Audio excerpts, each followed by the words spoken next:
Bonjour CM1. Aujourd'hui, on commence une nouvelle unité de notre manuel. C'est l'unité de l'homme et la santé.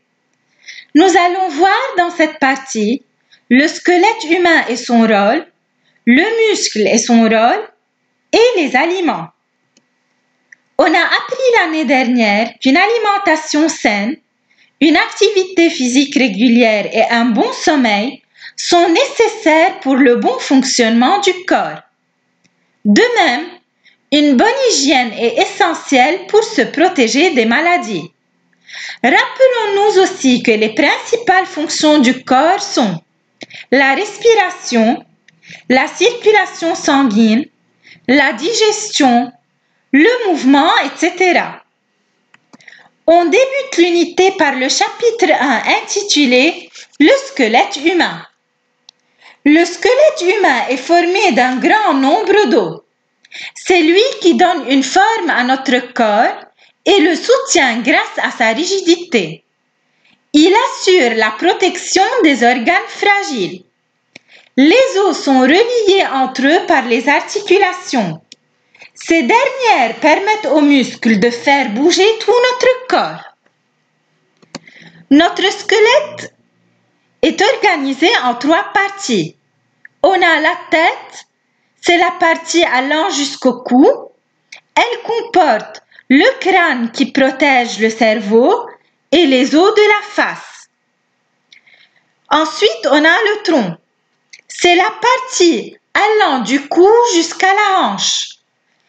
Elle comporte la colonne vertébrale qui est l'axe central de notre corps et qui nous permet notamment de bouger notre tête.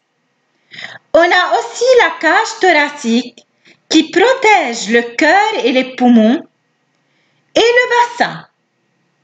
La 3e partie comporte les membres supérieurs formés des épaules, du bras, de l'avant-bras et la main et les membres inférieurs comprenant la cuisse, la jambe, le genou et le pied. Observez attentivement les photos A, B et C.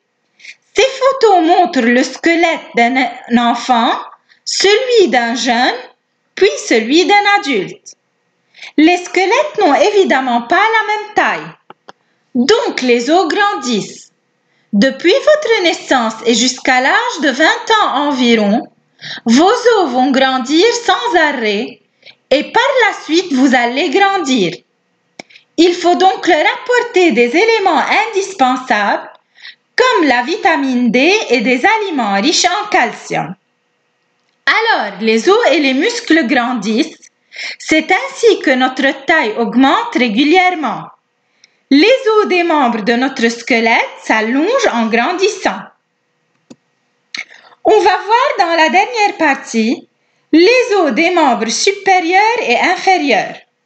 Les os du membre supérieur sont l'humérus, le radius et la main qui est composée de 27 os, y compris les os des doigts et du poignet. Les os du membre inférieur sont le fémur qui est l'os le plus long du corps, le tibia et le pied qui est constitué de 26 os. En regardant la photo et ayant vu le squelette, on remarque que les os n'ont pas tous la même taille ni la même forme. C'est ainsi qu'on les répartit en 3 catégories. Les os longs, comme les os du membre supérieur, notamment l'humérus et le radius, et ceux du membre inférieur, comme le fémur et le tibia. Les os plats comme l'omoplate, l'os du bassin et de la face. Et enfin, on a les os courts, comme les os du poignet et de la cheville.